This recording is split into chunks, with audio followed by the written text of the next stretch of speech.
বর্তমান সময়ে 2025 সালে এসে অনেকেই কিন্তু পাচ্ছে কন্টেন্ট মনিটাইজেশন সেটআপ।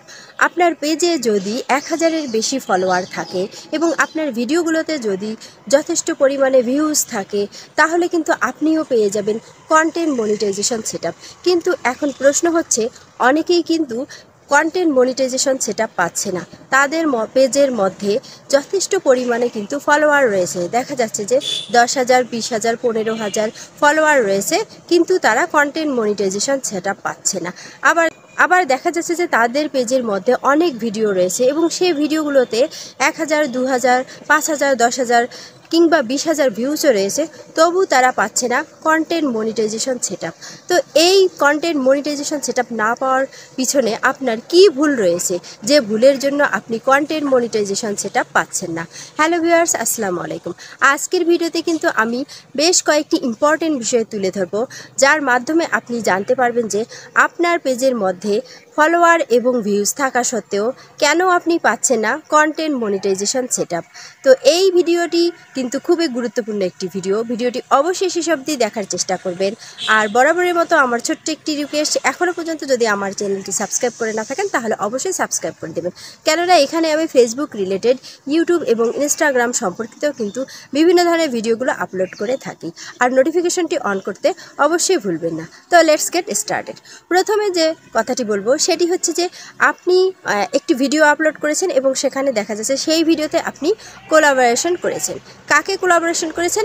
আপনার যে আরেকটি প্রোফাইল রয়েছে বা আরেকটি পেজ রয়েছে, যেখানে কিন্তু অনেকগুলো ফলোয়ার রয়েছে, দেখা যাচ্ছে যে 1 লাখ ফলোয়ার রয়েছে কিংবা 50,000, 60,000 ফলোয়ার রয়েছে।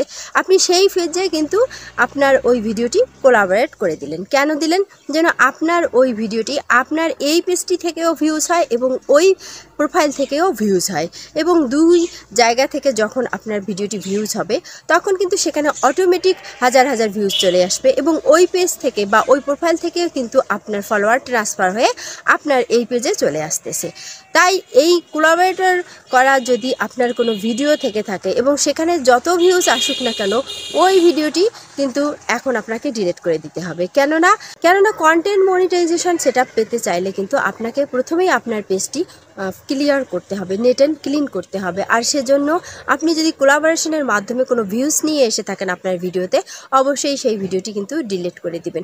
এমনটি কিন্তু হয়েছে, দেখা যাচ্ছে অনেকের পেজে বা প্রোফাইলে অনেক ভিডিওতে অনেক ভিউজ রয়েছে, তবু কিন্তু তারা কন্টেন্ট মনিটাইজেশন সেটআপ পাচ্ছে না এই ছোট্ট ভুলগুলোর কারণে। তাই এই ভুলগুলো সংশোধন অবশ্যই করে নেবেন।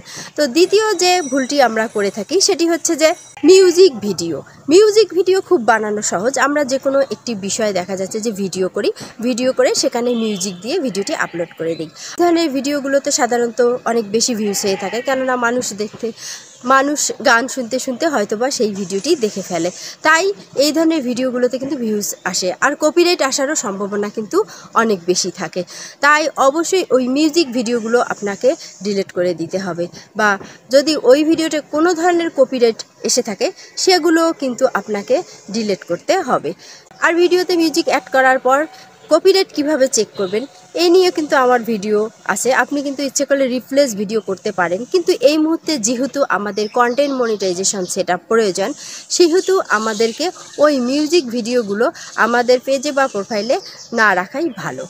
এছাড়া আরেকটি ইম্পর্টেন্ট বিষয়, সেটি হচ্ছে যে আমরা আমাদের একটি পেজ ক্রিয়েট করে থাকি একটি নির্দিষ্ট ক্যাটাগরিতে। যখন আপনি একটি নির্দিষ্ট ক্যাটাগরিতে একটি পেজ তৈরি করে সেখানে ভিডিও আপলোড করবেন, তখন কিন্তু ওই ক্যাটাগরি ফলোয়ার্সরা আপনার পেজে আসবে এবং আপনার ভিডিওগুলোতে কিন্তু ধীরে ধীরে ভিউজ চলে আসবে। এখন অনেক সময় আমরা করি কি, আমাদের পেজে বিভিন্ন ধরনের ভিডিও আপলোড করে থাকি। আমাদের ক্যাটাগরি রিলেটেড ভিডিও ছাড়াও আমরা অনেক ধরনের ভিডিও কিন্তু আপলোড করে থাকি। তো এ ধরনের যদি আননেসেসারি কোনো ভিডিও থেকে থাকে আপনার পেজে বা প্রোফাইলে, এবং সেই ভিডিওটিতে যদি কোনো ধরনের সমস্যা থেকে থাকে, তাহলে অবশ্যই ওই ভিডিওটিও আপনি ডিলিট করে দিবেন।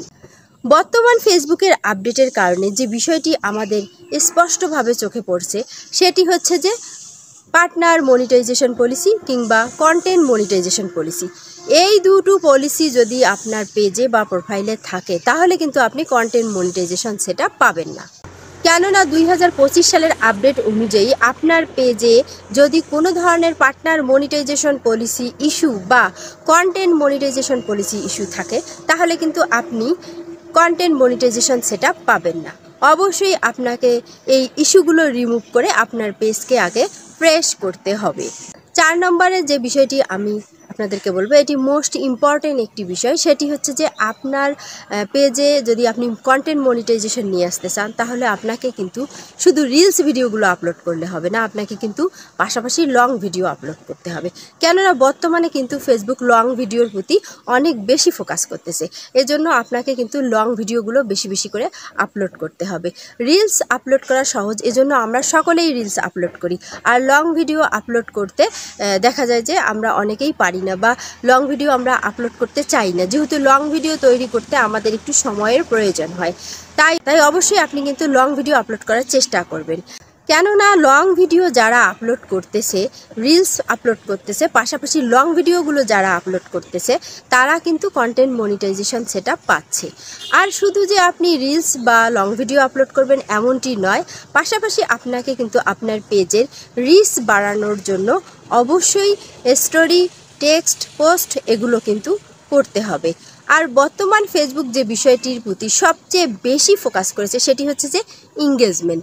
আপনি যদি কন্টেন্ট মনিটাইজেশন সেটআপ পেয়েও যান এবং সেখান থেকে যদি আপনি ইনকাম করতে পারেন, সেখান থেকে যদি আপনি ইনকাম করতে চান তাহলে আপনাকে আপনার পেজে বা প্রোফাইলে হাই পরিমাণ কিন্তু এঙ্গেজমেন্ট নিয়ে আসতে হবে। এবং কন্টেন্ট মনিটাইজেশন সেটআপ পেতে চাইলেও কিন্তু আপনাকে এঙ্গেজমেন্ট নিয়ে আসতে হবে। এই এঙ্গেজমেন্টের প্রতি বর্তমান ফেসবুক ভীষণ ফোকাস করেছে। যত বেশি এঙ্গেজমেন্ট হবে আপনার পেজ বা প্রোফাইলের তত বেশি আপনি ইনকাম করতে পারবেন। এছাড়াও আপনি তত তাড়াতাড়ি কিন্তু ফেসবুক থেকে কন্টেন্ট মনিটাইজেশন সেটআপ পেয়ে যাবেন। সর্বশেষ যে বিষয়টি আমি তুলে ধরবো সেটি হচ্ছে যে অরিজিনাল কন্টেন্ট। ফেসবুক কিন্তু 2-1 দিন আগেও আমি দেখেছি একটি আপডেট দিয়েছে, যেখানে কিন্তু বারবার বলেছে যে আপনারা অরিজিনাল ভিডিওগুলো আপলোড করেন। তো কপি পেস্ট করা বা অন্যের ভিডিও কাটছাট করে ভিডিও তৈরি করা এসব বাদ দিয়ে আপনি নিজস্ব কোয়ালিটি, আপনি নিজস্ব ক্রিয়েটিভিটি দিয়ে আপনার ভিডিও তৈরি করুন। তাহলে দেখবেন যে ওই ভিডিওগুলো আপনি যখন আপলোড করতেছেন তাহলে ধীরে ধীরে আপনার পেজটি গ্রো করবে এবং আপনি অবশ্যই পাবেন কন্টেন্ট মনিটাইজেশন সেটআপ এবং আপনি কিন্তু ফেসবুক থেকে ইনকামও করতে পারবেন। আর সেজন্য অরিজিনাল কন্টেন্ট আর নিজস্ব ক্রিয়েটিভিটির কোনো কিন্তু তুলনা হয় না। সো আজকের এই ভিডিওটি যদি আপনার ভালো লাগে তাহলে অবশ্যই ভিডিওটিতে লাইক দেবেন, চ্যানেলটি সাবস্ক্রাইব করবেন। ভালো থাকবেন, কথা হবে নেক্সট ভিডিওতে। আল্লাহ হাফেজ।